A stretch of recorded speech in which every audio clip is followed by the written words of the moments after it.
Today, an activist instructed myself to file a petition against the Deputy President of the Republic of Kenya, His Excellency Gachagua, for the utterances that he made in regard to the Director General of National Intelligence Services, one, Noordin Haji. In the utterances of the Deputy President, he alludes that the Director General, one Noordin Haji, is the reason as to why the security apparatus failed to contain the type of demonstrations that resulted into the forceful occupation of Parliament. He alleges that one Noordin failed to give the President proper advice on how to contain that demonstration. In the Deputy President's allegations, the third one, he says that his source of information are senior police officers. I have filed a petition challenging the National Cohesion plus the Ethics and Anti-Corruption Commission to investigate the Deputy President, one, on those utterances. The basis of my petition is that, one, the Director General of NIS does not report at all to the Deputy President. He reports strictly only to the President of the Republic of Kenya. Therefore, any form of information, any form of intelligence reports are only for the consumption of the President, not the Deputy President. Number two, the Deputy President sits at the National Security Council, where the Director General, one Noordin Haji, sits. This is a matter that was supposed to have been dealt with in that committee. The Deputy President has failed on that. The utterances of the Deputy President smack on defamation of one Noordin Haji. Everybody is aware that one Noordin Haji was the Director of Public Prosecution at the time the Deputy President was arrested and was arraigned in court. The charge sheet was approved by one Noordin Haji. Two, the charges again were withdrawn when one Noordin Haji was still the Director of Public Prosecution. So we read malice.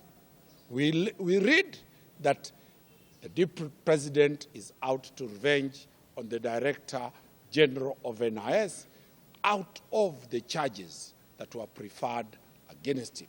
But remember, those charges were withdrawn under Section 87A, which every lawyer knows that they can be reinstated as and when, any time, there is evidence that the Deputy President needs to be taken to court. Number two, the utterances of the Deputy President smack on raw ethnicity.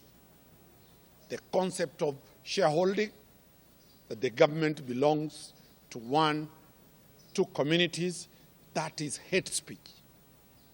The utterances of the Deputy President to the effect that he has put traps around State House. He has put traps around to arrest citizens who are supposed to go to State House. We are seeking the cohesion team.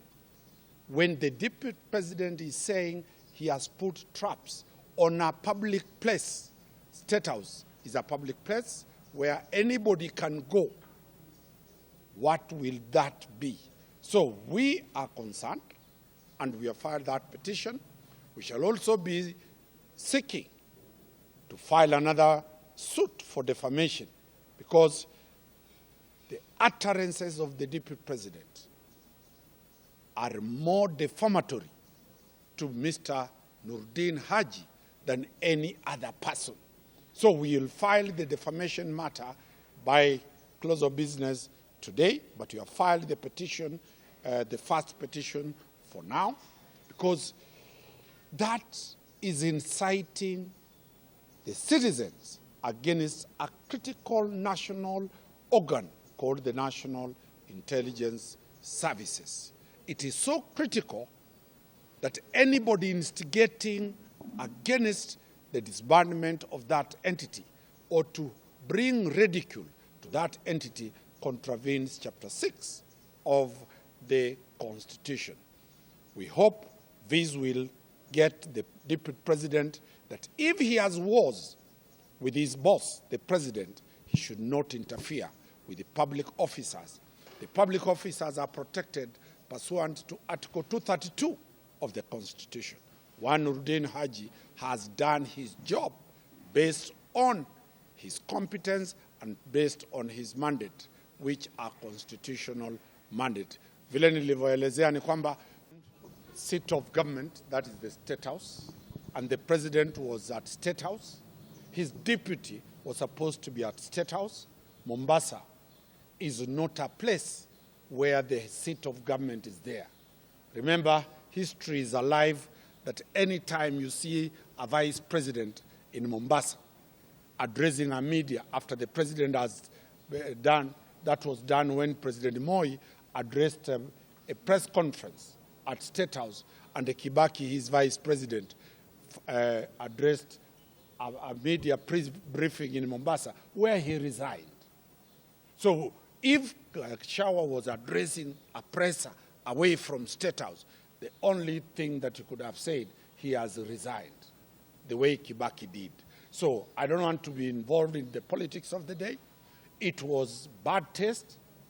This country needs a united government.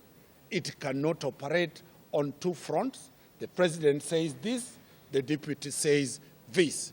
The president says he was briefed properly by security organs. The deputy president is saying he was not briefed properly. The president has not complained that any security organ failed to advise him.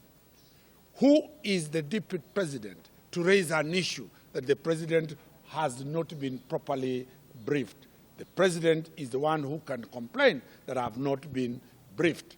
There is information that the president cannot share with his deputy. Therefore, that allegation does not have any legal basis. Tumeweza kupewa instructions ya kwenda mahakamani na mwanaharakati mmoja Frederick Bikeri kumshtaki yule ambaye ni naibu wa rais kwa kueneza uvumi, kwa kueneza chuki, kwa kueneza mambo ambayo hayafai dhidi ya kiongozi wa serikali mkono wa National Intelligence Services ambaye ni Noordin Haji.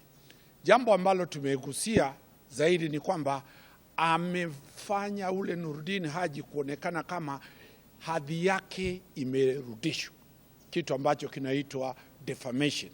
Tutamshtaki kwa kudefame Noordin Haji.